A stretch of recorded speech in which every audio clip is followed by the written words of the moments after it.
गणेश और कार्तिकेय का जन्म तथा कार्तिकेय द्वारा तारकासुर का वध।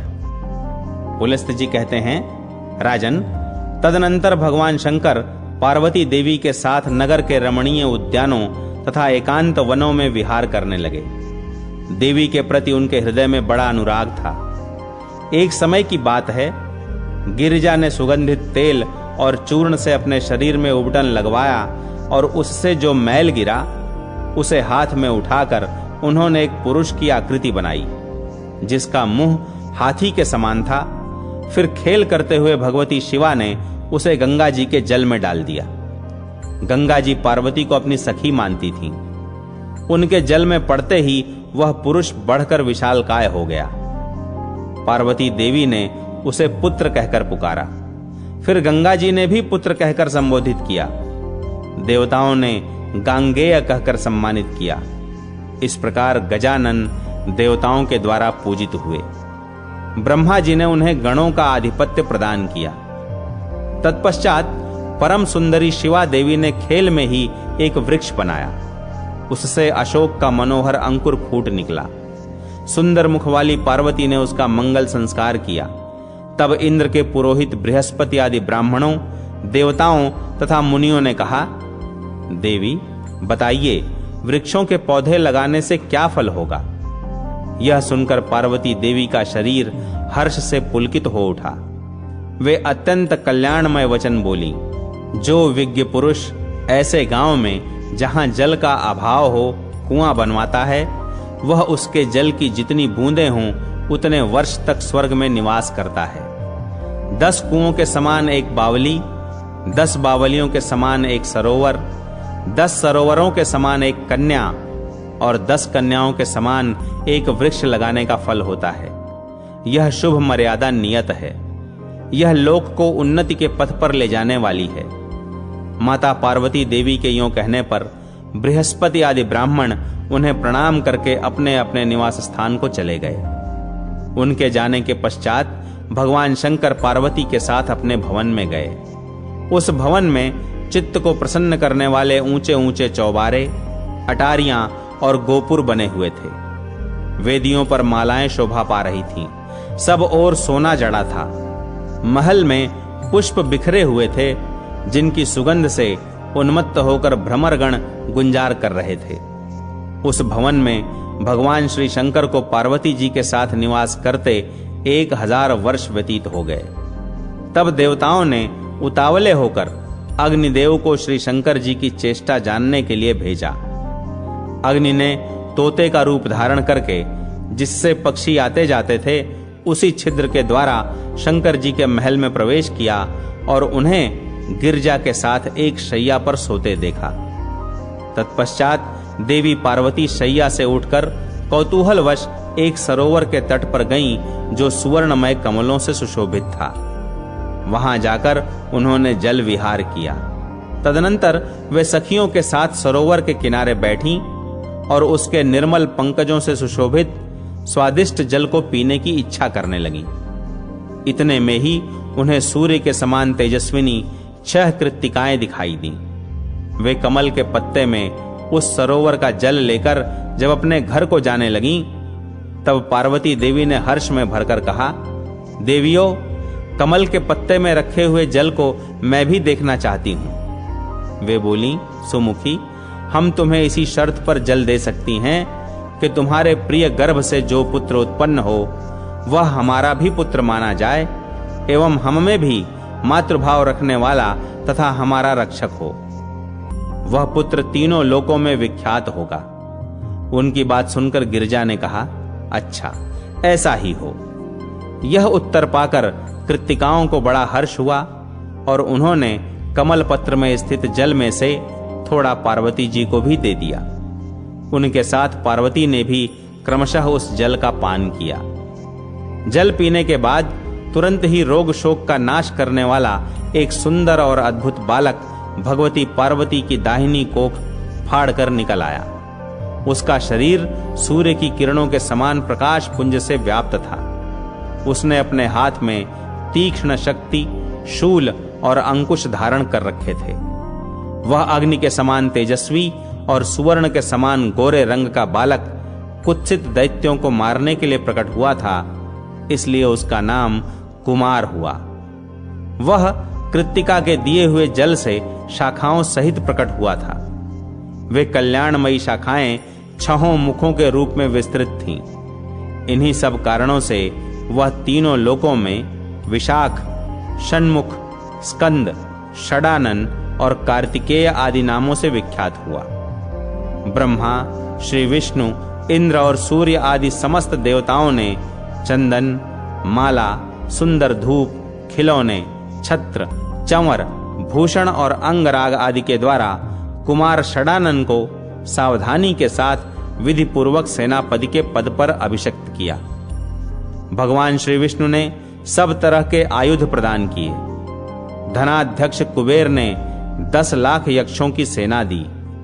अग्नि ने तेज और वायु ने वाहन अर्पित किए। इस प्रकार देवताओं ने प्रसन्न चित्त से सूर्य के समान तेजस्वी स्कंद को अनंत पदार्थ दिए। तत्पश्चात वे सब पृथ्वी पर घुटने टेक कर बैठ गए और स्तोत्र पढ़कर वरदायक देवता षडानन की स्तुति करने लगे। स्तुति पूर्ण होने के पश्चात कुमार ने कहा, देवताओं, आप लोग शांत होकर बताइए, मैं आपकी कौन सी इच्छा पूरी करूं? यदि आपके मन में चिरकाल से कोई असाध्य कार्य करने की भी इच्छा हो तो कहिए। देवता बोले, कुमार, तारक नाम से प्रसिद्ध एक दैत्यों का राजा है जो संपूर्ण देवकुल का अंत कर रहा है। वह बलवान, अजेय, तीखे स्वभाव वाला, दुराचारी और अत्यंत क्रोधी है। सबका नाश करने वाला और दुर्दमनीय है। अतः आप उस दैत्य का वध कीजिए। यही एक कार्य शेष रह गया है जो हम लोगों को बहुत ही भयभीत कर रहा है। देवताओं के यों कहने पर कुमार ने तथास्तु कहकर उनकी आज्ञा स्वीकार की और जगत के लिए कंटक रूप तारकासुर का वध करने के लिए वे देवताओं के पीछे पीछे चले। उस समय समस्त देवता उनकी स्तुति कर रहे थे। तदनंतर कुमार का आश्रय मिल जाने के कारण इंद्र ने दानवराज तारक के पास अपना दूत भेजा। वहां जाकर दूत ने उस भयानक आकृति वाले दैत्य से निर्भयता पूर्वक कहा, तारकासुर, देवराज इंद्र ने तुम्हें यह कहलाया है कि देवता तुमसे युद्ध करने आ रहे हैं। तुम अपनी शक्ति भर प्राण बचाने की चेष्टा करो। यूं कहकर जब दूत चला गया तब दानव ने सोचा, हो न हो इंद्र को कोई आश्रय अवश्य मिल गया है, अन्यथा वे ऐसी बात नहीं कह सकते थे। इंद्र मुझ पर आक्रमण करने आ रहे हैं। वह सोचने लगा, ऐसा कौन अपूर्व योद्धा होगा जिसे मैंने अब तक परास्त नहीं किया है। तारकासुर इसी चिंता में व्याकुल हो रहा था। इतने में ही उसे सिद्ध वंदियों के द्वारा गाया जाता हुआ किसी का यशोगान सुनाई पड़ा जो हृदय को दुखद प्रतीत होता था, जिसके अक्षर कड़वे जान पड़ते थे। वंदीगण कह रहे थे, महासेन आपकी जय हो। आपके मस्तक की चंचल शिखाएं बड़ी सुंदर दिखाई देती हैं। श्री विग्रह की कांति नूतन एवं निर्मल कमल दल के समान मनोरम जान पड़ती है। आप दैत्य वंश के लिए दुहसह दावानल के समान हैं। प्रभो, विशाख आपकी जय हो। तीनों लोकों के शोक को शमन करने वाले 7 दिन की अवस्था के बालक आपकी जय हो। संपूर्ण विश्व की रक्षा का भार वहन करने वाले दैत्य विनाशक स्कंद आपकी जय हो। देववंदियों द्वारा उच्चारित यह विजय घोष सुनकर तारकासुर को ब्रह्मा जी के वचन का स्मरण हो आया। बालक के हाथ से वध होने की बात याद करके वह धर्म विध्वंसी दैत्य शोकाकुल हृदय से अपने महल के बाहर निकला। उस समय बहुत से वीर उसके पीछे पीछे चल रहे थे। कालनेमी आदि दैत्य भी थर्रा उठे। उनका हृदय भयभीत हो गया। वे अपनी अपनी सेना में खड़े होकर व्यग्रता के कारण चकित हो रहे थे। तारकासुर ने कुमार को सामने देखकर कहा, बालक, तू क्यों युद्ध करना चाहता है? जा, गेंद लेकर खेल।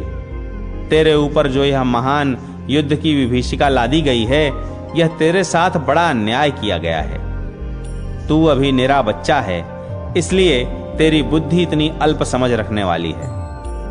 कुमार बोले, तारक सुनो, यहां अधिक बुद्धि लेकर शास्त्रार्थ नहीं करना है। भयंकर संग्राम में शस्त्रों के द्वारा ही अर्थ की सिद्धि होती है, बुद्धि के द्वारा नहीं। तुम मुझे शिशु समझकर मेरी अवहेलना न करो। सांप का नन्हा सा बच्चा भी मौत का कष्ट देने वाला होता है। प्रभात काल के बाल सूर्य की ओर देखना भी कठिन होता है। इसी प्रकार मैं बालक होने पर भी दुर्जय हूं, मुझे परास्त करना कठिन है। दैत्य, क्या थोड़े अक्षरों वाले मंत्र में अद्भुत शक्ति नहीं देखी जाती? कुमार की यह बात समाप्त होते ही दैत्य ने उनके ऊपर मुद्गर का प्रहार किया, परंतु उन्होंने अमोघ तेज वाले चक्र के द्वारा उस भयंकर अस्त्र को नष्ट कर दिया। तब दैत्यराज ने लोहे का भिंदीपाल चलाया, किंतु कार्तिकेय ने उसको अपने हाथ से पकड़ लिया। इसके बाद उन्होंने भी दैत्य को लक्ष्य करके भयानक आवाज करने वाली गदा चलाई। उसकी चोट खाकर वह पर्वताकार दैत्य तिलमिला उठा। अब उसे विश्वास हो गया कि यह बालक दुहसह एवं दुर्जय वीर है। उसने बुद्धि से सोचा, अब निस्संदेह मेरा काल आ पहुंचा है। उसे कंपित होते देख कालनेमी आदि सभी दैत्यपति संग्राम में कठोरता धारण करने वाले कुमार को मारने लगे, परंतु महातेजस्वी कार्तिकेय को उनके प्रहार और विभीषिकाएं छू भी नहीं सकी। उन्होंने दानव सेना को अस्त्र शस्त्रों से विदीर्ण करना आरंभ किया। उनके अस्त्रों का कोई निवारण नहीं हो पाता था। उनकी मार खाकर कालनेमी आदि देवशत्रु युद्ध से विमुख होकर भाग चले। इस प्रकार जब दैत्यगण आहत होकर चारों ओर भाग गए और किन्नरगण विजय गीत गाने लगे, उस समय अपना उपहास जानकर तारकासुर क्रोध से अचेत सा हो गया। उसने तपाए हुए सोने की कांति से सुशोभित गदा लेकर कुमार पर प्रहार किया और विचित्र बाणों से मारकर उनके वाहन मयूर को युद्ध से भगा दिया। अपने वाहन को रक्त बहाते हुए भागते देख कार्तिकेय ने सुवर्ण भूषित निर्मल शक्ति हाथ में ली और दानवराज तारक से कहा, खोटी बुद्धि वाले दैत्य, खड़ा रह, खड़ा रह। जीते जी इस संसार को भर आंख देख ले। अब मैं अपनी शक्ति के द्वारा तेरे प्राण ले रहा हूं, तू अपने कुकर्मों को याद कर। यों कहकर कुमार ने दैत्य के ऊपर शक्ति का प्रहार किया। कुमार की भुजा से छूटी हुई वह शक्ति केयूर की खनखनाहट के साथ चली और दैत्य की छाती में, जो वज्र तथा गिरिराज के समान कठोर थी, जा लगी। उसने तारकासुर के हृदय को चीर डाला और वह दैत्य निष्प्राण होकर प्रलयकालीन पर्वत के समान धरती पर गिर पड़ा। दानवों के धुरंधर वीर दैत्यराज तारक के मारे जाने पर सबका दुख दूर हो गया। देवता लोग कार्तिकेय जी की स्तुति करते हुए क्रीड़ा में मग्न हो गए। उनके मुख पर मुस्कान छा गई। वे अपनी मानसिक चिंता का परित्याग करके हर्ष पूर्वक अपने अपने लोक में चले गए। सबने कार्तिकेय जी को वरदान दिए। देवता बोले, जो परम बुद्धिमान मनुष्य कार्तिकेय जी से संबंध रखने वाली इस कथा को पढ़ेगा, सुनेगा अथवा सुनाएगा, वह यशस्वी होगा, उसकी आयु बढ़ेगी। वह सौभाग्यशाली, श्री संपन्न, कांतिमान, सुंदर, समस्त प्राणियों से निर्भय तथा सब दुखों से मुक्त होगा। उत्तम ब्राह्मण और गायत्री मंत्र की महिमा। भीष्म जी ने पूछा, विप्रवर, मनुष्य को भी देवत्व, सुख, राज्य, धन, यश, विजय, भोग, आरोग्य, आयु, विद्या, लक्ष्मी, पुत्र, बंधुवर्ग एवं सब प्रकार के मंगल की प्राप्ति कैसे हो सकती है, यह बताने की कृपा कीजिए। पुलस्त जी ने कहा, राजन, इस पृथ्वी पर ब्राह्मण सदा ही विद्या आदि गुणों से युक्त और श्री संपन्न होता है। तीनों लोकों और प्रत्येक युग में ब्राह्मण देवता नित्य पवित्र माने गए हैं। ब्राह्मण देवताओं का भी देवता है। संसार में उसके समान दूसरा कोई नहीं है। वह साक्षात धर्म की मूर्ति है और इस पृथ्वी पर सबको मोक्ष प्रदान करने वाला है। ब्राह्मण सब लोगों का गुरु, पूज्य और तीर्थ स्वरूप मनुष्य है। ब्रह्मा जी ने उसे सब देवताओं का आश्रय बनाया है। पूर्व काल में नारद जी ने इसी विषय को ब्रह्मा जी से इस प्रकार पूछा था, ब्राह्मण, किसकी पूजा करने पर भगवान लक्ष्मीपति प्रसन्न होते हैं? ब्रह्मा जी बोले, जिस पर ब्राह्मण प्रसन्न होते हैं उस पर भगवान श्री विष्णु भी प्रसन्न हो जाते हैं। अतः ब्राह्मण की सेवा करने वाला मनुष्य पर ब्रह्म परमात्मा को प्राप्त होता है। ब्राह्मण के शरीर में सदा ही श्री विष्णु का निवास है। जो दान, मान और सेवा आदि के द्वारा प्रतिदिन ब्राह्मणों की पूजा करता है, उसके द्वारा मानव शास्त्रीय विधि के अनुसार उत्तम दक्षिणा से युक्त 100 यज्ञों का अनुष्ठान हो जाता है। जिसके घर पर आया हुआ विद्वान ब्राह्मण निराश नहीं लौटता, उसके संपूर्ण पापों का नाश हो जाता है तथा वह अक्षय स्वर्ग को प्राप्त होता है। पवित्र देश काल में सुपात्र ब्राह्मण को जो धन दान किया जाता है उसे अक्षय जानना चाहिए। वह जन्म जन्मांतरों में भी फल देता रहता है। ब्राह्मणों की पूजा करने वाला मनुष्य कभी दरिद्र, दुखी और रोगी नहीं होता। जिस घर के आंगन ब्राह्मणों की चरण धूलि पड़ने से पवित्र एवं शुद्ध होते रहते हैं, वे पुण्य क्षेत्र के समान हैं। उन्हें यज्ञ कर्म के लिए श्रेष्ठ माना गया है।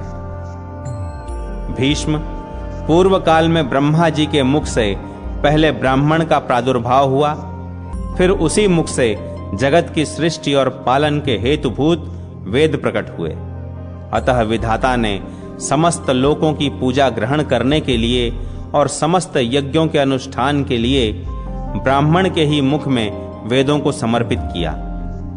पितृयज्ञ अर्थात श्राद्ध तर्पण, विवाह, अग्निहोत्र, शांति कर्म तथा सब प्रकार के मांगलिक कार्यों में ब्राह्मण सदा उत्तम माने गए हैं। ब्राह्मण के ही मुख से देवता हव्य का और पितर कव्य का उपभोग करते हैं। ब्राह्मण के बिना दान, होम और बलि सब निष्फल होते हैं। जहां ब्राह्मणों को भोजन नहीं दिया जाता, वहां असुर, प्रेत, दैत्य और राक्षस भोजन करते हैं। अतः दान, होम आदि में ब्राह्मण को बुलाकर उन्हीं से सब कर्म कराना चाहिए। उत्तम देश काल में और उत्तम पात्र को दिया हुआ दान लाख गुना अधिक फलदायक होता है। ब्राह्मण को देखकर श्रद्धा पूर्वक उसको प्रणाम करना चाहिए। उसके आशीर्वाद से मनुष्य की आयु बढ़ती है, वह चिरजीवी होता है। ब्राह्मण को देखकर उसे प्रणाम न करने से, ब्राह्मण के साथ द्वेष रखने से तथा उसके प्रति अश्रद्धा करने से मनुष्यों की आयु क्षीण होती है। उनके धन ऐश्वर्य का नाश होता है तथा परलोक में उनकी दुर्गति होती है। ब्राह्मण का पूजन करने से आयु, यश, विद्या और धन की वृद्धि होती है तथा मनुष्य श्रेष्ठ दशा को प्राप्त होता है। इसमें तनिक भी संदेह नहीं है। जिन घरों में ब्राह्मण के चरणोदक से कीच नहीं होती, जहां वेद और शास्त्रों की ध्वनि नहीं सुनाई देती, जो यज्ञ, तर्पण और ब्राह्मणों के आशीर्वाद से वंचित रहते हैं, वे श्मशान के समान हैं। नारद जी ने पूछा, पिताजी, कौन ब्राह्मण अत्यंत पूजनीय है? ब्राह्मण और गुरु के लक्षण का यथावत वर्णन कीजिए। ब्रह्मा जी ने कहा, वत्स, श्रोत्रिय और सदाचारी ब्राह्मण की नित्य पूजा करनी चाहिए। जो उत्तम व्रत का पालन करने वाला और पापों से मुक्त है, वह मनुष्य तीर्थ स्वरूप है। उत्तम श्रोत्रिय कुल में उत्पन्न होकर भी जो वैदिक कर्मों का अनुष्ठान नहीं करता, वह पूजित नहीं होता तथा असत क्षेत्र अर्थात मातृकुल में जन्म लेकर भी जो वेदानुकूल कर्म करता है, वह पूजा के योग्य है। जैसे महर्षि वेदव्यास और ऋष्यशृंग। विश्वामित्र यद्यपि क्षत्रिय कुल में उत्पन्न हैं, तथापि अपने सत्कर्मों के कारण वे मेरे समान हैं। इसलिए बेटा, तुम पृथ्वी के तीर्थ स्वरूप श्रोत्रिय आदि ब्राह्मणों के लक्षण सुनो। इनके सुनने से सब पापों का नाश होता है। ब्राह्मण के बालक को जन्म से ब्राह्मण समझना चाहिए। संस्कारों से उसकी द्विज संज्ञा होती है तथा विद्या पढ़ने से वह विप्र नाम धारण करता है।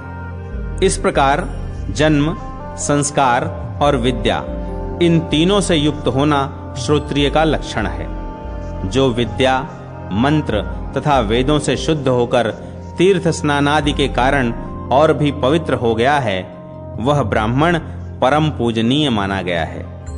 जो सदा भगवान श्री नारायण में भक्ति रखता है, जिसका अंतःकरण शुद्ध है, जिसने अपनी इंद्रियों और क्रोध को जीत लिया है, जो सब लोगों के प्रति समान भाव रखता है, जिसके हृदय में गुरु, देवता और अतिथि के प्रति भक्ति है, जो पिता माता की सेवा में लगा रहता है, जिसका मन पराई स्त्री में कभी सुख का अनुभव नहीं करता, जो सदा पुराणों की कथा कहता और धार्मिक उपाख्यानों का प्रसार करता है, उस ब्राह्मण के दर्शन से प्रतिदिन अश्वमेध आदि यज्ञों का फल प्राप्त होता है। जो प्रतिदिन स्नान, ब्राह्मणों का पूजन तथा नाना प्रकार के व्रतों का अनुष्ठान करने से पवित्र हो गया है, तथा जो गंगा जी के जल का सेवन करता है, उसके साथ वार्तालाप करने से ही उत्तम गति की प्राप्ति होती है। जो शत्रु और मित्र दोनों के प्रति दया भाव रखता है, सब लोगों के साथ समता का बर्ताव करता है, दूसरे का धन, जंगल में पड़ा हुआ तिनका भी नहीं चुराता, काम और क्रोध आदि दोषों से मुक्त है, जो इंद्रियों के वश में नहीं होता, यजुर्वेद में वर्णित चतुर्वेदमयी शुद्ध तथा 24 अक्षरों से युक्त त्रिपदा गायत्री का प्रतिदिन जप करता है तथा उसके भेदों को जानता है, वह ब्रह्म पद को प्राप्त होता है। नारद जी ने पूछा, पिताजी, गायत्री का क्या लक्षण है? उसके प्रत्येक अक्षर में कौन सा गुण है तथा उसकी कुक्षि, चरण और गोत्र का क्या निर्णय है? इस बात को स्पष्ट रूप से बताइए। ब्रह्मा जी बोले, वत्स, गायत्री मंत्र का छंद गायत्री और देवता सविता निश्चित किए गए हैं। गायत्री देवी का वर्ण शुक्ल, मुख अग्नि और ऋषि विश्वामित्र हैं। ब्रह्मा जी उनके मस्तक स्थानीय हैं। उनकी शिखा रुद्र और हृदय श्री विष्णु हैं। उनका उपनयन कर्म में विनियोग होता है। गायत्री देवी सांख्यायन गोत्र में उत्पन्न हुई हैं। तीनों लोक उनके 3 चरण हैं। पृथ्वी उनके उदर में स्थित है। पैर से लेकर मस्तक तक शरीर के 24 स्थानों में गायत्री के 24 अक्षरों का न्यास करके द्विज ब्रह्म लोक को प्राप्त होता है तथा प्रत्येक अक्षर के देवता का ज्ञान प्राप्त करने से विष्णु का सायुज्य मिलता है। अब मैं गायत्री का दूसरा निश्चित लक्षण बतलाता हूं। वह 18 अक्षरों का यजुर मंत्र है।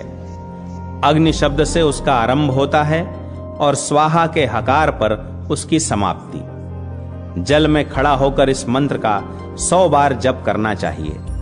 इससे करोड़ों पातक और उपपातक नष्ट हो जाते हैं तथा जप करने वाले पुरुष ब्रह्म हत्या आदि पापों से मुक्त होकर मेरे लोक को प्राप्त होते हैं।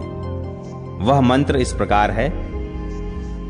ओम अग्नेर्वाक् पुंसी यजुर्वदेन जुष्टा सोमम पिब स्वाहा। इसी प्रकार विष्णु मंत्र, माहेश्वर महामंत्र, देवी मंत्र, सूर्य मंत्र, गणेश मंत्र तथा अन्यान्य देवताओं के मंत्रों का जप करने से भी मनुष्य पाप रहित होकर उत्तम गति पाता है। जिस किसी कुल में उत्पन्न हुआ ब्राह्मण भी यदि जप परायण हो तो वह साक्षात ब्रह्म स्वरूप है। उसका यत्न पूर्वक पूजन करना चाहिए। ऐसे ब्राह्मण को प्रत्येक पर्व पर विधि पूर्वक दान देना चाहिए। इससे दाता को करोड़ों जन्मों तक अक्षय पुण्य की प्राप्ति होती है। जो ब्राह्मण स्वाध्याय परायण होकर स्वयं पढ़ता, दूसरों को पढ़ाता और संसार में द्विजातियों के यहाँ धर्म, सदाचार, श्रुति, स्मृति, पुराण संहिता तथा धर्म संहिता का श्रवण कराता है, वह इस पृथ्वी पर भगवान श्री विष्णु के समान है। मनुष्यों और देवताओं का भी पूज्य है। उस तीर्थ स्वरूप और निष्पाप ब्राह्मण का बल अक्षय होता है। उसका आदर पूर्वक पूजन करके मनुष्य श्री विष्णु धाम को प्राप्त होता है। जो द्विज गायत्री के प्रत्येक अक्षर का उसके देवता सहित अपने शरीर में न्यास करके प्रतिदिन प्राणायाम पूर्वक उसका जप करता है, वह करोड़ों जन्मों के किए हुए संपूर्ण पापों से छुटकारा पा जाता है। इतना ही नहीं, वह ब्रह्म पद को प्राप्त होकर प्रकृति से परे हो जाता है। इसलिए नारद, तुम प्राणायाम सहित गायत्री का जप किया करो। नारद जी ने पूछा, ब्रह्मन, प्राणायाम का क्या स्वरूप है? गायत्री के प्रत्येक अक्षर के देवता कौन कौन हैं तथा शरीर के किन किन अवयवों में उनका न्यास किया जाता है? तात, इन सभी बातों का क्रमशः वर्णन कीजिए। ब्रह्मा जी बोले, प्रत्येक देहधारी के गुदा देश में अपान और हृदय में प्राण रहता है। इसलिए गुदा को संकुचित करके पूरक क्रिया के द्वारा अपान वायु को प्राण वायु के साथ संयुक्त करे। तत्पश्चात वायु को रोककर कुंभक करे और उसके बाद रेचक की क्रिया द्वारा वायु को बाहर निकाले। पूरक आदि प्रत्येक क्रिया के साथ 3-3 बार प्राणायाम मंत्र का जप करना चाहिए। द्विज को 3 प्राणायाम करके गायत्री का जप करना उचित है। इस प्रकार जो जप करता है उसके महापातकों की राशि भस्म हो जाती है तथा दूसरे दूसरे पातक भी एक ही बार के मंत्रोच्चारण से नष्ट हो जाते हैं। जो प्रत्येक वर्ण के देवता का ज्ञान प्राप्त करके अपने शरीर में उसका न्यास करता है, वह ब्रह्म भाव को प्राप्त होता है। उसे मिलने वाले फल का वर्णन नहीं किया जा सकता। बेटा, प्रत्येक अक्षर के जो जो देवता हैं उनका वर्णन करता हूं, सुनो। इन अक्षरों का जप करने से द्विज को फिर जन्म नहीं लेना पड़ता। प्रथम अक्षर के देवता अग्नि, दूसरे के वायु, तीसरे के सूर्य, चौथे के वियत अर्थात आकाश, पांचवें के यमराज, छठे के वरुण, सातवें के बृहस्पति, आठवें के पर्जन्य, नवें के इंद्र, 10वें के गंधर्व, 11वें के पूषा, 12वें के मित्र, 13वें के त्वष्टा, 14वें के वसु, 15वें के मरुद्गण, 16वें के सोम, 17वें के अंगिरा, 18वें के विश्वेदेव, 19वें के अश्विनी कुमार, 20वें के प्रजापति, 21वें के संपूर्ण देवता, 22वें के रुद्र, 23वें के ब्रह्मा और 24वें के श्री विष्णु हैं। इस प्रकार 24 अक्षरों के ये 24 देवता माने गए हैं। गायत्री मंत्र के इन देवताओं का ज्ञान प्राप्त कर लेने पर संपूर्ण वांग्मय वाणी के विषय का बोध हो जाता है। जो इन्हें जानता है वह सब पापों से मुक्त होकर ब्रह्म पद को प्राप्त होता है। विज्ञ पुरुष को चाहिए कि अपने शरीर के पैर से लेकर सिर तक 24 स्थानों में पहले गायत्री के अक्षरों का न्यास करे। तत् का पैर के अंगूठे में, स का गुल्फ अर्थात घुट्ठी में, वी का दोनों पिंडलियों में, तु का घुटनों में, व का जांघों में, रे का गुदा में, ण्य का अंडकोश में, म का कटिभाग में, भ का नाभिमंडल में, गो का उदर में, दे का दोनों स्तनों में, व का हृदय में, स्य का दोनों हाथों में, धी का मुंह में, म का तालु में, ही का नासिका के अग्रभाग में, धी का दोनों नेत्रों में, यो का दोनों भौहों में, यो का ललाट में, नह का मुख के पूर्व भाग में, प्र का दक्षिण भाग में, चो का पश्चिम भाग में और द का मुख के उत्तर भाग में न्यास करे। फिर यात का मस्तक में न्यास करके सर्वव्यापी स्वरूप से स्थित हो जाए। धर्मात्मा पुरुष इन अक्षरों का न्यास करके ब्रह्मा, विष्णु और शिव का स्वरूप हो जाता है। वह महायोगी और महाज्ञानी होकर परम शांति को प्राप्त होता है। नारद, अब संध्या काल के लिए एक और न्यास बतलाता हूं, उसका भी यथार्थ वर्णन सुनो। ओम भूः इसका हृदय में न्यास करके ओम भुवः का सिर में न्यास करे। फिर ओम स्वः का शिखा में, ओम तत्सवितुर्वरेण्यम का समस्त शरीर में, ओम भर्गो देवस्य धीमहि इसका नेत्रों में तथा ओम धियो यो नः प्रचोदयात् का दोनों हाथों में न्यास करें। तत्पश्चात ओम आपो ज्योति रसोमृतम ब्रह्म भूर्भुवः स्वरोम का उच्चारण करके जल स्पर्श मात्र करने से द्विज पाप से शुद्ध होकर श्री हरि को प्राप्त होता है। इस प्रकार व्याहृति और 12 ओंकारों से युक्त गायत्री का संध्या के समय कुंभक क्रिया के साथ 3 बार जप करके सूर्योपस्थान काल में जो 24 अक्षरों की गायत्री का जप करता है वह महाविद्या का अधीश्वर होता है और ब्रह्म पद को प्राप्त करता है। व्याहृतियों सहित इस गायत्री का पुनः न्यास करना चाहिए। ऐसा करने से द्विज सब पापों से मुक्त होकर श्री विष्णु के सायुज्य को प्राप्त होता है। न्यास विधि यह है, ओम भूः पादाभ्याम का उच्चारण करके दोनों चरणों का स्पर्श करें।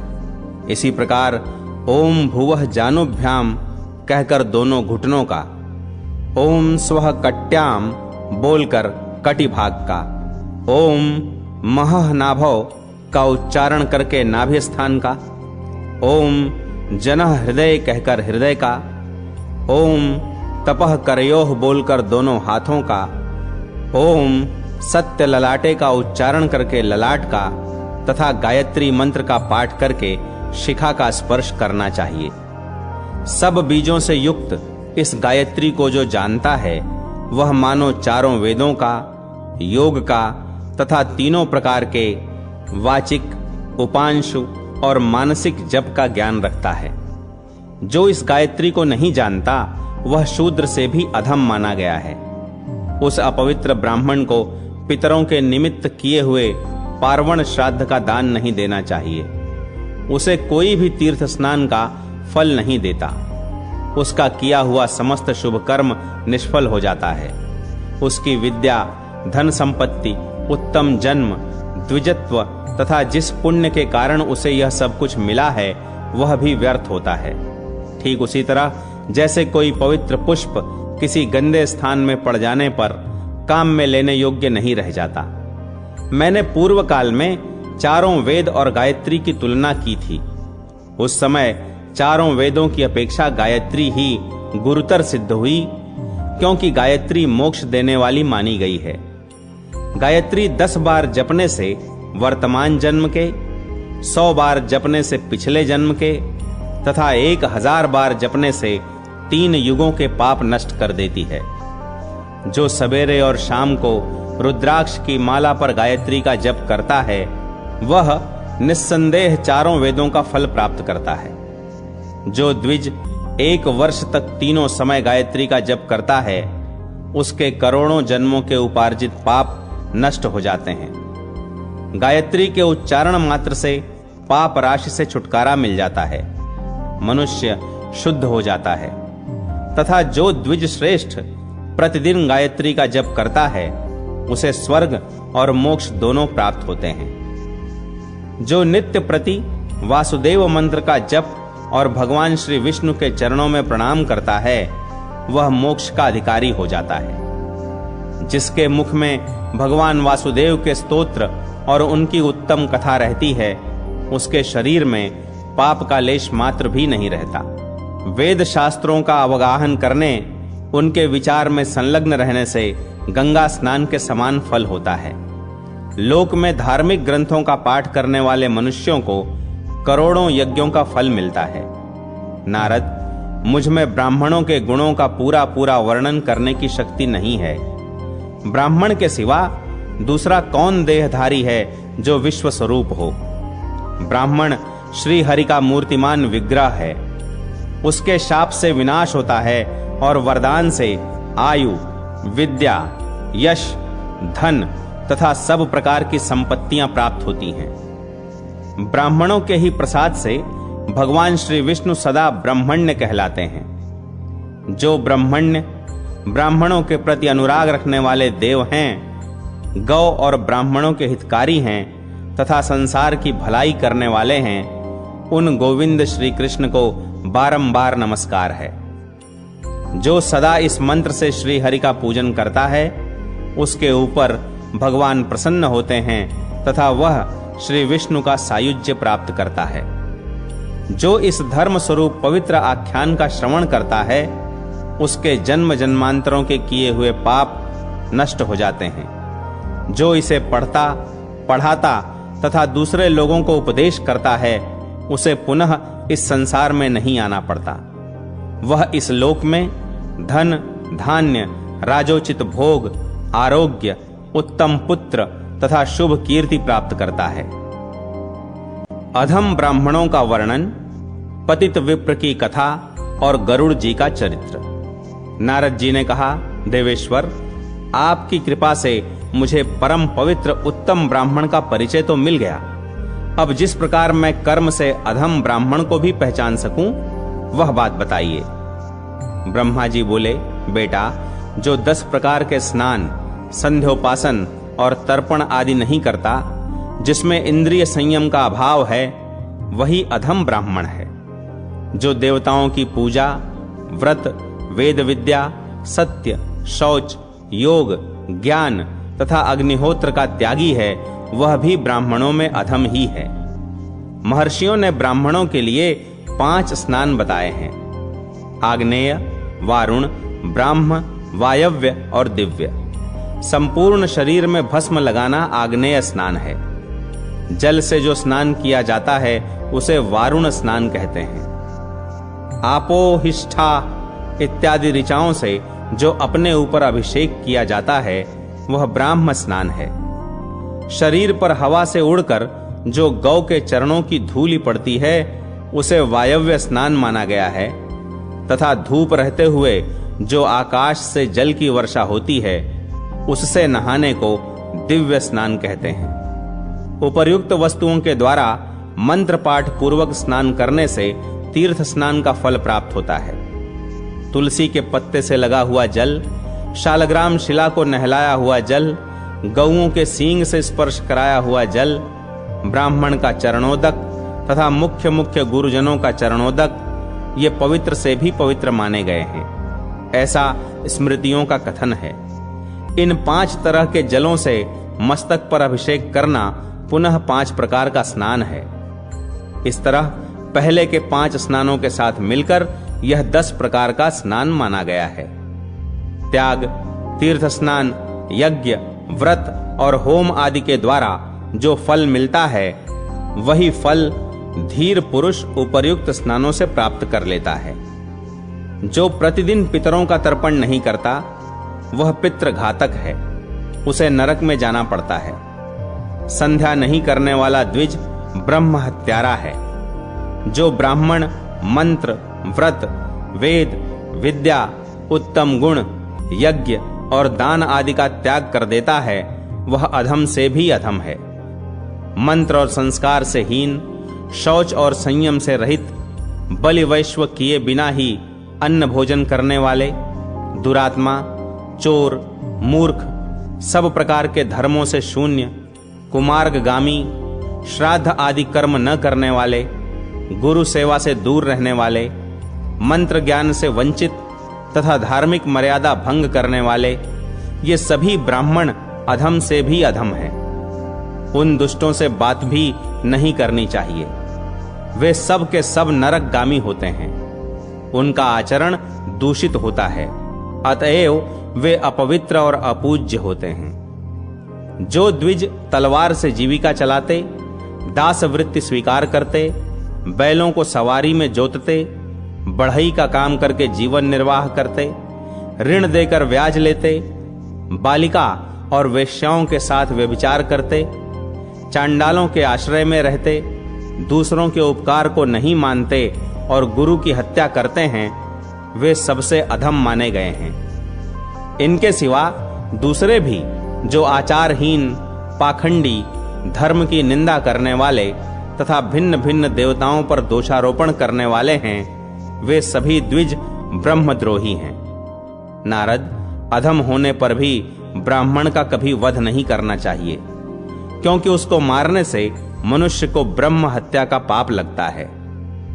नारद जी ने पूछा, संपूर्ण लोकों के पितामह यदि ब्राह्मण ऐसे ऐसे दुष्कर्म करने के पश्चात फिर पुण्य का अनुष्ठान करे तो वह किस गति को प्राप्त होता है? ब्रह्मा जी ने कहा, वत्स, जो सारे पाप करने के पश्चात भी इंद्रियों को वश में कर लेता है वह उन पापों से छुटकारा पा जाता है तथा पुनः ब्राह्मणत्व प्राप्त करने के योग्य बन जाता है। इस विषय में एक प्राचीन कथा सुनो जो बड़ी सुंदर और विचित्र है। पूर्व काल में किसी ब्राह्मण का एक नौजवान पुत्र था। उसने जवानी की उमंग में मोह के वशीभूत होकर एक बार चांडाली के साथ समागम किया। चांडाली के गर्भ से उसने अनेकों पुत्र और कन्याएं उत्पन्न की तथा अपना कुटुंब छोड़कर वह चिरकाल तक उसी के घर में रहा। किंतु घृणा के कारण न तो वह दूसरा कोई अभक्ष्य पदार्थ खाता और न कभी शराब ही पीता था। चांडाली उससे सदा ही कहा करती थी कि ये सब चीजें खाओ और शराब पियो, किंतु वह उसे यही उत्तर देता, प्रिय, तुझे ऐसी गंदी बात नहीं कहनी चाहिए। शराब का तो नाम सुनने मात्र से मुझे ओकाई आती है। एक दिन की बात है, वह थका मांदा होने के कारण दिन में भी घर पर ही सो रहा था। चांडाली ने शराब उठाई और हंसकर उसके मुंह में डाल दी। मदिरा की बूंद पड़ते ही उस ब्राह्मण के मुंह से अग्नि प्रज्वलित हो उठी। उसकी ज्वाला ने फैलकर कुटुंब सहित उस चांडाली को जलाकर भस्म कर दिया तथा उसके घर को भी फूंक डाला। उस समय वह ब्राह्मण हाय हाय करता हुआ उठा और बिलख बिलख कर रोने लगा। विलाप के बाद उसने पूछना आरंभ किया, कहां से आग प्रकट हुई और कैसे मेरा घर जला? तब आकाशवाणी ने उससे कहा, तुम्हारे ब्रह्म तेज ने चांडाली के घर में आग लगाई है। इसके बाद उसने ब्राह्मण के मुंह में शराब डालने आदि का ठीक ठीक वृत्तांत कह सुनाया। यह सब सुनकर ब्राह्मण को बड़ा विस्मय हुआ। उसने इस विषय पर भली भांति विचार करके अपने आप को उपदेश देने के लिए यह बात कही, विप्र, तेरा तेज नष्ट हो गया, अब तू पुनः धर्म का आचरण कर। तदनंतर उस ब्राह्मण ने बड़े बड़े मुनियों के पास जाकर उनसे अपने हित की बात पूछी। मुनियों ने कहा, तू दान धर्म का आचरण कर। ब्राह्मण नियम और व्रतों के द्वारा सब पापों से छूट जाते हैं, अतः तू भी अपनी पवित्रता के लिए शास्त्रोक्त नियमों का आचरण कर। चांद्रायण, कृच्छ, तप्त कृच्छ, प्राजापत्य तथा दिव्य व्रतों का बारंबार अनुष्ठान कर। ये व्रत समस्त दोषों का तत्काल शोषण कर लेते हैं। तू पवित्र तीर्थों में जा और वहां भगवान श्री विष्णु की आराधना कर। ऐसा करने से तेरे सारे पाप शीघ्र ही नष्ट हो जाएंगे। पुण्य तीर्थों और भगवान श्री गोविंद के प्रभाव से पापों का क्षय होगा और तू ब्रह्मत्व को प्राप्त होगा। तात, इस विषय में हम तुझे एक प्राचीन इतिहास सुनाते हैं। पूर्व काल में विनता नंदन गरुड़ जब अंडा फोड़कर बाहर निकले, तब नवजात शिशु की अवस्था में ही उन्हें आहार ग्रहण करने की इच्छा हुई। वे भूख से व्याकुल होकर माता से बोले, मां, मुझे कुछ खाने को दो। पर्वत के समान शरीर वाले महाबली गरुड़ को देखकर परम सौभाग्यवती माता विनता के मन में बड़ा हर्ष हुआ। वे अपने पुत्र से बोली, बेटा, मुझ में तेरी भूख मिटाने की शक्ति नहीं है। तेरे पिता धर्मात्मा कश्यप साक्षात ब्रह्मा जी के समान तेजस्वी हैं। वे सोन नदी के उत्तर तट पर तपस्या करते हैं। वहीं जा और अपने पिता से इच्छा अनुसार भोजन के विषय में परामर्श कर। तात, उनके उपदेश से तेरी भूख शांत हो जाएगी। ऋषि कहते हैं, माता की बात सुनकर मन के समान वेग वाले महाबली गरुड़ एक ही मुहूर्त में पिता के समीप जा पहुंचे। वहां प्रज्वलित अग्नि के समान तेजस्वी अपने पिता मुनीश्वर कश्यप जी को देखकर उन्हें मस्तक झुका प्रणाम किया और इस प्रकार कहा, प्रभो, मैं आपका पुत्र हूं और आहार की इच्छा से आपके पास आया हूं। भूख बहुत सता रही है, कृपा करके मुझे कुछ भोजन दीजिए।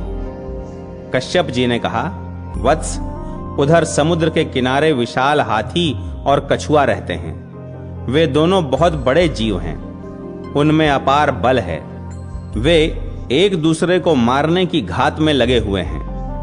तू शीघ्र ही उनके पास जा, उनसे तेरी भूख मिट सकती है। पिता की बात सुनकर महान वेगशाली और विशाल आकार वाले गरुड़ उड़कर वहां गए तथा उन दोनों को नखों से विदीर्ण करके चोंच और पंजों में लेकर विद्युत के समान वेग से आकाश में उड़ चले। उस समय मंदराचलादि पर्वत उन्हें धारण नहीं कर पाते थे। तब वे वायु वेग से 2 लाख योजन आगे जाकर एक जामुन के वृक्ष की बहुत बड़ी शाखा पर बैठे। उनके पंजा रखते ही वह शाखा सहसा टूट पड़ी। उसे गिरते देख महाबली पक्षीराज गरुड़ ने गौ और ब्राह्मणों के वध के भय से तुरंत पकड़ लिया और फिर बड़े वेग से आकाश में उड़ने लगे। उन्हें बहुत देर से आकाश में मंडराते देख भगवान श्री विष्णु मनुष्य का रूप धारण कर उनके पास जाकर इस प्रकार बोले, पक्षीराज, तुम कौन हो और किस लिए यह विशाल शाखा तथा यह महान हाथी एवं कछुआ लिए आकाश में घूम रहे हो?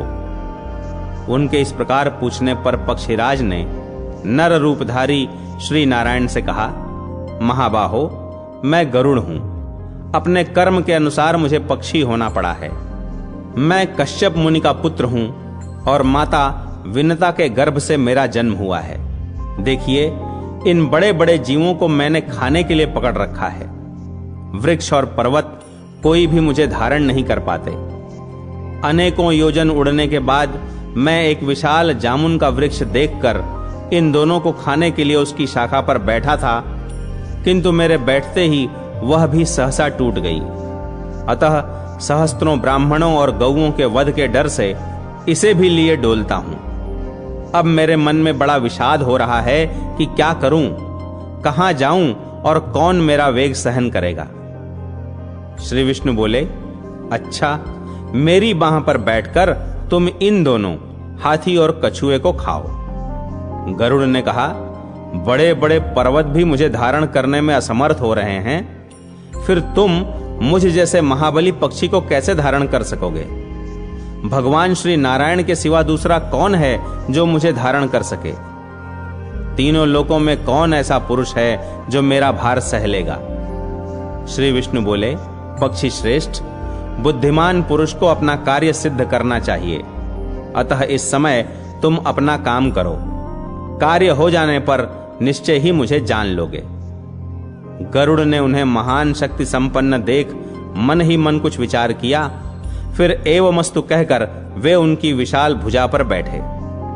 गरुड़ के वेग पूर्वक बैठने पर भी उनकी भुजा कांपी नहीं।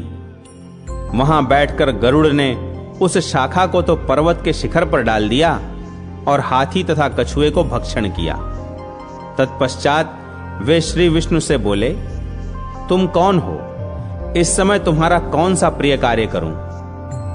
भगवान श्री विष्णु ने कहा, मुझे नारायण समझो, मैं तुम्हारा प्रिय करने के लिए यहां आया हूं। यह कहकर भगवान ने उन्हें विश्वास दिलाने के लिए अपना रूप दिखाया। मेघ के समान श्याम विग्रह पर पीतांबर शोभा पा रहा था। 4 भुजाओं के कारण उनकी झांकी बड़ी मनोरम जान पड़ती थी। हाथों में शंख, चक्र, गदा और पद्म धारण किए सर्वदेवेश्वर श्री हरि का दर्शन करके गरुड़ ने उन्हें प्रणाम किया और कहा, पुरुषोत्तम, बताइए मैं आपका कौन सा प्रिय कार्य करूं? श्री विष्णु बोले, सखे, तुम बड़े शूरवीर हो, अतः हर समय मेरा वाहन बने रहो। यह सुनकर पक्षियों में श्रेष्ठ गरुड़ ने भगवान से कहा, देवेश्वर, आपका दर्शन करके मैं धन्य हुआ। मेरा जन्म सफल हो गया। प्रभो, मैं पिता माता से आज्ञा लेकर आपके पास आऊंगा। तब भगवान ने प्रसन्न होकर कहा, पक्षीराज, तुम अजर अमर बने रहो। किसी भी प्राणी से तुम्हारा वध न हो। तुम्हारा कर्म और तेज मेरे समान हो। सर्वत्र तुम्हारी गति हो। निश्चय ही तुम्हें सब प्रकार के सुख प्राप्त हों। तुम्हारे मन में जो जो इच्छा हो सब पूर्ण हो जाए। तुम्हें अपनी रुचि के अनुकूल यथेष्ट आहार बिना किसी कष्ट के प्राप्त होता रहेगा। तुम शीघ्र ही अपनी माता को कष्ट से मुक्त करोगे। ऐसा कहकर भगवान श्री विष्णु तत्काल अंतर्ध्यान हो गए। गरुड़ ने भी अपने पिता के पास जाकर सारा वृत्तांत कह सुनाया। गरुड़ का वृत्तांत सुनकर उनके पिता महर्षि कश्यप मन ही मन बहुत प्रसन्न हुए और अपने पुत्र से इस प्रकार बोले, खगश्रेष्ठ, मैं धन्य हूं, तुम्हारी कल्याणमयी माता भी धन्य है।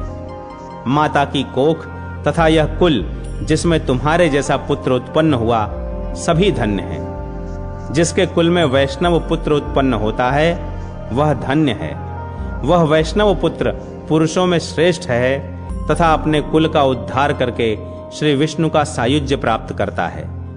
जो प्रतिदिन श्री विष्णु की पूजा करता, श्री विष्णु का ध्यान करता, उन्हीं के यश को गाता, सदा उन्हीं के मंत्र को जपता, श्री विष्णु के ही स्तोत्र का पाठ करता, उनका प्रसाद पाता और एकादशी के दिन उपवास करता है, वह सब पापों का क्षय हो जाने से निस्संदेह मुक्त हो जाता है। जिसके हृदय में सदा ही श्री गोविंद विराजते हैं, वह नरश्रेष्ठ विष्णु लोक में प्रतिष्ठित होता है।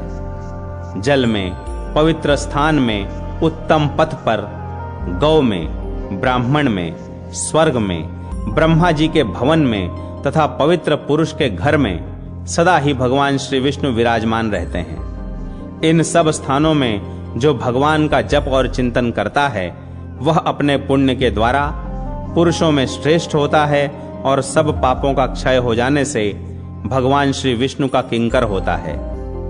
जो श्री विष्णु का सारूप्य प्राप्त कर ले, वही मानव संसार में धन्य है। बड़े बड़े देवता जिनकी पूजा करते हैं, जो इस जगत के स्वामी, नित्य, अच्युत और अविनाशी हैं, वे भगवान श्री विष्णु जिसके ऊपर प्रसन्न हो जाएं, वही पुरुषों में श्रेष्ठ है। नाना प्रकार की तपस्या तथा भांति भांति के धर्म और यज्ञों का अनुष्ठान करके भी देवता लोग भगवान श्री विष्णु को नहीं पाते, किंतु तुमने उन्हें प्राप्त कर लिया, अतः तुम धन्य हो। तुम्हारी माता सौत के द्वारा घोर संकट में डाली गई है, उसे छुड़ाओ। माता के दुख का प्रतिकार करके देवेश्वर भगवान श्री विष्णु के पास जाना। इस प्रकार श्री विष्णु से महान वरदान पा और पिता की आज्ञा लेकर गरुड़ अपनी माता के पास गए और हर्ष पूर्वक उन्हें प्रणाम करके सामने खड़े हो उन्होंने पूछा, मां, बताओ मैं तुम्हारा कौन सा प्रिय कार्य करूं? कार्य करके मैं भगवान विष्णु के पास जाऊंगा। यह सुनकर सती विनता ने गरुड़ से कहा, बेटा, मुझ पर महान दुख आ पड़ा है, तुम उसका निवारण करो। बहन कद्रू मेरी सौत है। पूर्व काल में उसने मुझे एक बात में अन्याय पूर्वक हराकर दासी बना लिया। अब मैं उसकी दासी हो चुकी हूं। तुम्हारे सिवा कौन मुझे इस दुख से छुटकारा दिलाएगा? कुलनंदन, जिस समय मैं उसे मुहमांगी वस्तु दे दूंगी, उसी समय दासी भाव से मेरी मुक्ति हो सकती है। गरुड़ ने कहा, मां, शीघ्र ही उसके पास जाकर पूछो वह क्या चाहती है, मैं तुम्हारे कष्ट का निवारण करूंगा। तब दुखिनी विनता ने कद्रू से कहा, कल्याणी, तुम अपनी अभीष्ट वस्तु बताओ, जिसे देकर मैं इस कष्ट से छुटकारा पा सकूं। यह सुनकर उस दुष्टा ने कहा, मुझे अमृत ला दो। उसकी बात सुनकर विनता धीरे धीरे लौटी और बेटे से दुखी होकर बोली, तात, वह तो अमृत मांग रही है, अब तुम क्या करोगे? गरुड़ ने कहा, मां, तुम उदास न हो, मैं अमृत ले आऊंगा। यूं कहकर मन के समान वेगवान पक्षी गरुड़ सागर से जल ले आकाश मार्ग से चले। उनके पंखों की हवा से बहुत सी धूल भी उनके साथ साथ उड़ती गई। वह धूल राशि उनका साथ न छोड़ सकी।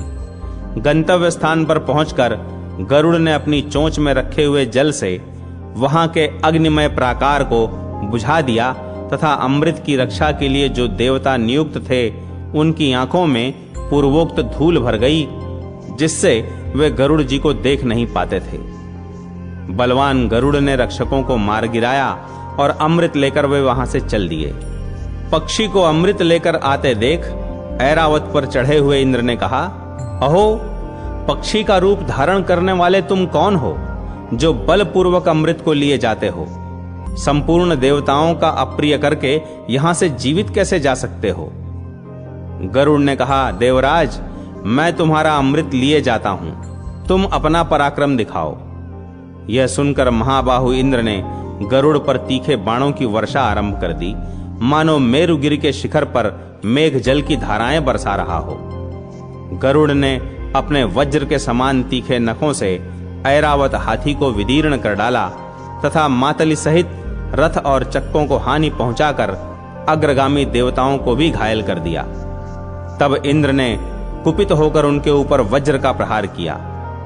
वज्र की चोट खाकर भी महापक्षी गरुड़ विचलित नहीं हुए, वे बड़े वेग से भूतल की ओर चले। तब इंद्र ने सब देवताओं के आगे स्थित होकर कहा, निष्पाप गरुड़, यदि तुम नाग माता को इस समय अमृत दे दोगे तो सारे सांप अमर हो जाएंगे। अतः यदि तुम्हारी सम्मति हो तो मैं इस अमृत को वहां से हर लाऊंगा। गरुड़ बोले, मेरी साध्वी माता विनता दासी भाव के कारण बहुत दुखी है। जिस समय वह दासीपन से मुक्त हो जाए और सब लोग इस बात को जान लें, उस समय तुम अमृत को हर ले आना। यों कहकर महाबली गरुड़ माता के पास जा इस प्रकार बोले, मां, मैं अमृत ले आया हूं, इसे नाग माता को दे दो। अमृत सहित पुत्र को आया देख विनता का हृदय हर्ष से खिल उठा। उसने कद्रू को बुलाकर अमृत दे दिया और स्वयं दासी भाव से मुक्त हो गई। इसी बीच में इंद्र ने सहसा पहुंचकर अमृत का घड़ा चुरा लिया और वहां विष का पात्र रख दिया। उन्हें ऐसा करते कोई देख न सका। कद्रू का मन बहुत प्रसन्न था। उसने पुत्रों को वेग पूर्वक बुलाया और उनके मुख में अमृत जैसा दिखाई देने वाला विष दे दिया। नाग माता ने पुत्रों से कहा, तुम्हारे कुल में होने वाले सभी सर्पों के मुख में यह अमृत की बूंदें नित्य निरंतर उत्पन्न होती रहें तथा तुम लोग इनसे सदा संतुष्ट रहो। इसके बाद गरुड़ अपने पिता माता से वार्तालाप करके देवताओं की पूजा कर अविनाशी भगवान श्री विष्णु के पास चले गए। जो गरुड़ के इस उत्तम चरित्र का पाठ या श्रवण करता है, वह सब पापों से मुक्त होकर देवलोक में प्रतिष्ठित होता है। ब्रह्मा जी कहते हैं, ऋषियों के मुख से यह उपदेश और गरुड़ का प्रसंग सुनकर वह पतित ब्राह्मण नाना प्रकार के पुण्य कर्मों का अनुष्ठान करके पुनः ब्राह्मणत्व को प्राप्त हुआ और तीव्र तपस्या करके स्वर्गलोक में चला गया। सदाचारी मनुष्य का पाप प्रतिदिन क्षीण होता है और दुराचारी का पुण्य सदा नष्ट होता रहता है। अनाचार से पतित हुआ ब्राह्मण भी यदि फिर सदाचार का सेवन करे तो वह देवत्व को प्राप्त होता है। अतः द्विज प्राणों के कंठगत होने पर भी सदाचार का त्याग नहीं करते। नारद, तुम भी मन, वाणी, शरीर और क्रिया द्वारा सदाचार का पालन करो।